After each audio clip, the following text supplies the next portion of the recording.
లేదు నేను ఇట్లనే ప్రధానమంత్రికి కొనసాగుతా, మూడోసారి ప్రమాణ స్వీకారం చేస్తా, కుట్రల కుతంత్రాలకు నేను తెరలేపుతానని నరేంద్ర మోడీ గారు అంటే వారు చెప్పుతున్న విలువలతో కూడుకున్న రాజకీయాలు చెప్పడానికి తప్ప పాటించడానికి లేదు అని చెప్పి ఈ దేశ ప్రజలు నరేంద్ర మోడీ గారిని తిరస్కరించబోతున్నారు. కాబట్టి భారతీయ జనతా పార్టీ ఇప్పటికైనా ఏక వ్యక్తి అదేవిధంగా అప్రజాస్వామికంగా వ్యవహరించే తీరును మానుకోవాలి, ప్రజలిచ్చిన తీర్పును భారతీయ జనతా పార్టీ గౌరవించాలి అని చెప్పి కాంగ్రెస్ పార్టీ డిమాండ్ చేస్తుంది. ఏ ప్రభుత్వమైనా ఏర్పడినప్పుడు ఆహ్వానించినప్పుడు పార్టీలో చర్చించి నిర్ణయం తీసుకుంటాం. వ్యక్తిగా నేను నిర్ణయాలు తీసుకోవడానికి ఉండదు.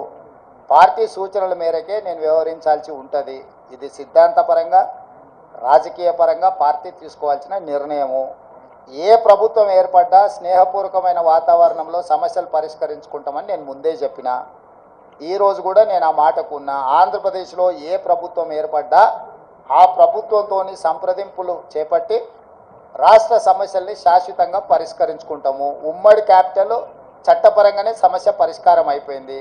హైదరాబాద్ నగరం ఇప్పుడు తెలంగాణకు రాజధాని అంటే ఒక కీలకమైన సమస్య ఆల్రెడీ చట్టపరంగా పరిష్కారం అయింది.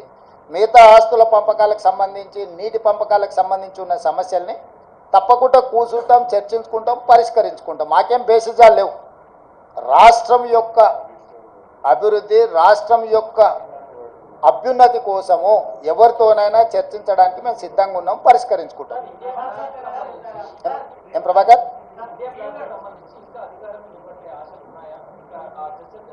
నాకు తెలియదు, నేను ఢిల్లీకి వెళ్ళలేదు. ఇండియా కూటమి ఢిల్లీలో చర్చలు చేస్తారు. మన వాళ్ళు ఎవరైనా ఉంటే అక్కడికి ప్రశ్న అడగమను.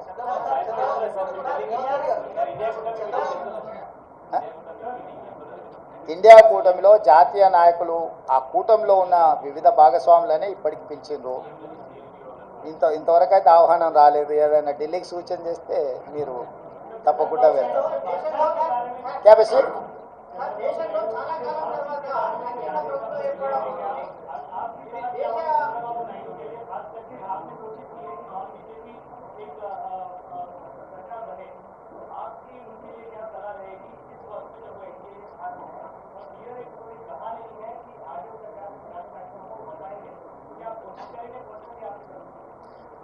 जहाँ तक मेरा सुझाव मोदी जी को, मोदी जी का गारंटी की वारंटी खत्म हो चुकी है, इसीलिए मोदी जी तुरंत जिम्मेदारी लेकर इस्तीफा दिए तो प्रधानमंत्री कुर्सी को उनके लिए शोभा है। इसीलिए मैं एक ही मोदी जी से डिमांड करता हूं कि तुरंत आप प्रधानमंत्री कुर्सी को इस्तीफा दे दीजिए, क्योंकि आपके वारंटी की गारंटी खत्म हो चुकी है। और दूसरी बात रहा ये जो अलायंस के बारे में, इंडिया अलायंस या कोई आए कोई गए, ये जिम्मेदारी मेरे नहीं है। मेरे जिम्मेदारी है तेलंगाना सरकार चलाने का, तेलंगाना कांग्रेस पार्टी को चलाने का जिम्मेदारी है। मैं गैर जिम्मेदारी के काम नहीं करता हूँ। जो जिम्मेदारी लोग हैं वो जिम्मेदारी लोग जिम्मेदारी निभाएंगे। वो यहाँ पर चर्चा नहीं होगी, दिल्ली में होगी। आपको कुछ भी अगर ऐसा ही कुछ संशय रहा तो मुझे पूछो, मैं दिल्ली में फिर पूछ लेके फिर वापस बोलूँगा। मैं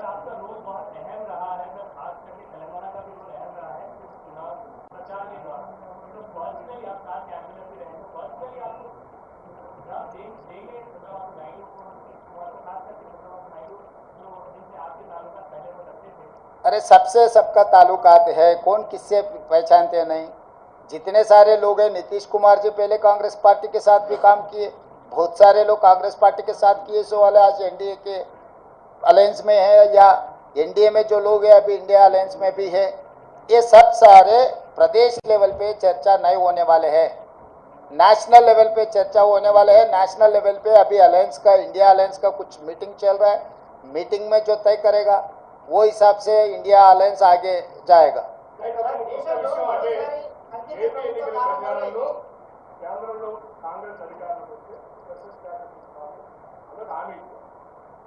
కేంద్రంలో అధికారులు ఎన్డీఏ ఓటుకి అటువంటి ఆఫర్ ఏమన్నా చంద్రబాబుకి ఇచ్చి మేము మా దాంట్లో చేరితే మీరు అనుకుంటున్న తెలంగాణ అంటే ఆంధ్రప్రదేశ్ ప్రజలకి మెసేజ్ ఇస్తాం.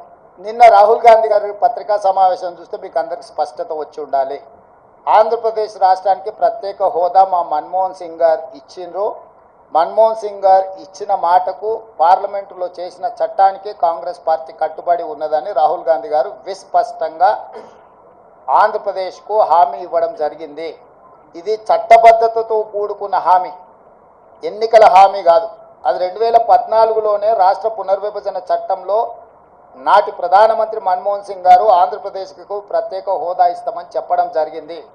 నిన్న జరిగిన రాహుల్ గాంధీ గారు మల్లికార్జున్ ఖర్గే గారు పత్రికా సమావేశంలో రాహుల్ గాంధీ గారు ఈ అంశాన్ని పునరుద్ఘాటించిండ్రు. మేము కట్టుబడి ఉన్నాము అని. ఎవరికైనా ఎలాంటి శశబిషలు అనుమానాలు అక్కర్లేదు. ఆనాడు పార్లమెంటులో చేసిన చట్టానికి కాంగ్రెస్ పార్టీ కట్టుబడి ఉంది.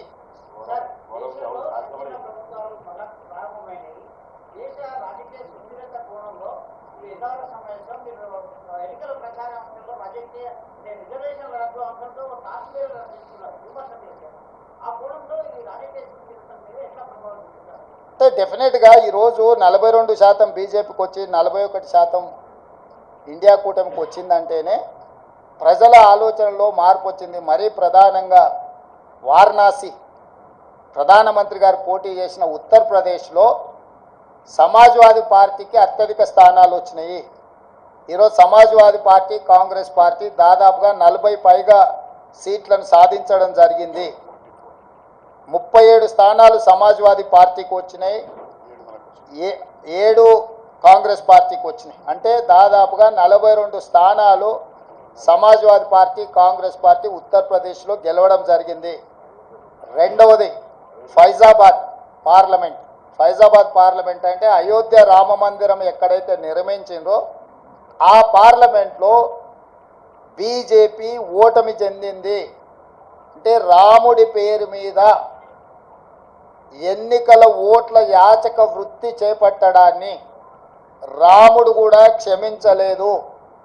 రాముడి పేరు మీద యాచక వృత్తికి పాల్పడ్డ బీజేపీని అయోధ్య మందిరం ఉన్న అయోధ్య ప్రాంతంలో ఉన్న ఫైజాబాద్ పార్లమెంట్లో బీజేపీని ఓడించడం ద్వారా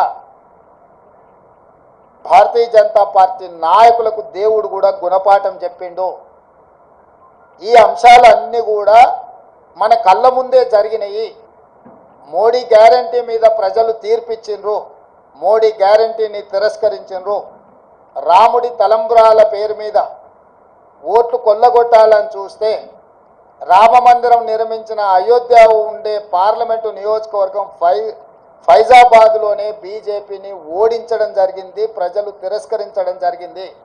కాబట్టి దేవుడి పేరు మీద ఓట్లు పొందాలన్న దురాశ బీజేపీకి మంచిది కాదు. ఇవన్నీ కూడా ప్రజలు ఇచ్చిన తీర్పు.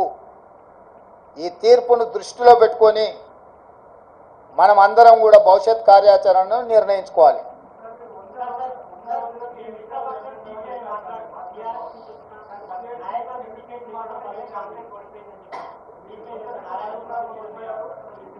వాళ్ళ ప్రజాస్వామ్యంలో ఎవరి అభిప్రాయాలు వాళ్ళు స్వేచ్ఛగా చెప్పొచ్చు.